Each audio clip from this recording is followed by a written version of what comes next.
आखिर मुंबई के मजदूरों को यूपी भेजकर किसने कोरोना फैलाने का किया पाप, जानिए इस रिपोर्ट में। दरअसल सोमवार को लोकसभा में दिए गए अपने भाषण में पीएम नरेंद्र मोदी ने कांग्रेस पर जोरदार हमला किया।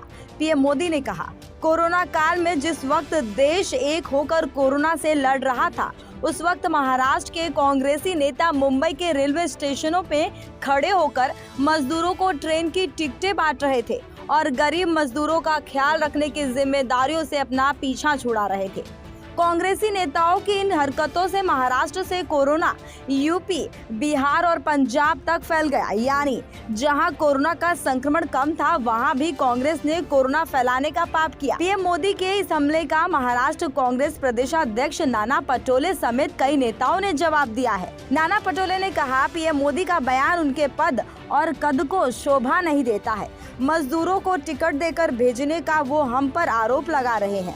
हाँ, टिकटें हमने बांटी, लेकिन ट्रेनें किसने चलाई? आप ट्रेनें चलाते ही नहीं तो हम टिकट देकर मजदूरों को उनके गांव कैसे भेजते? लॉकडाउन में आपने काम धंधे बंद किए, मजदूर दाने दाने का मोहताज हो गए, तब कांग्रेस ने मानवता के नाते उन मजदूरों की मदद की। इसकी तारीफ होनी चाहिए, तो हमें आलोचना सुननी पड़ रही है।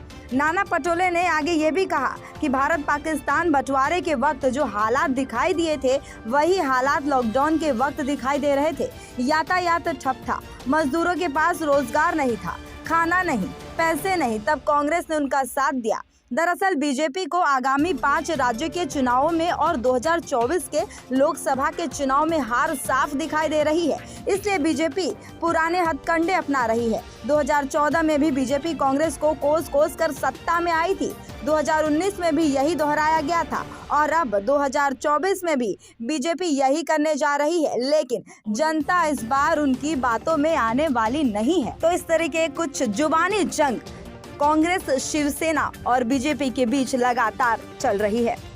तो कुछ इस तरह की जुबानी जंग बीजेपी और कांग्रेस के बीच चल रही है।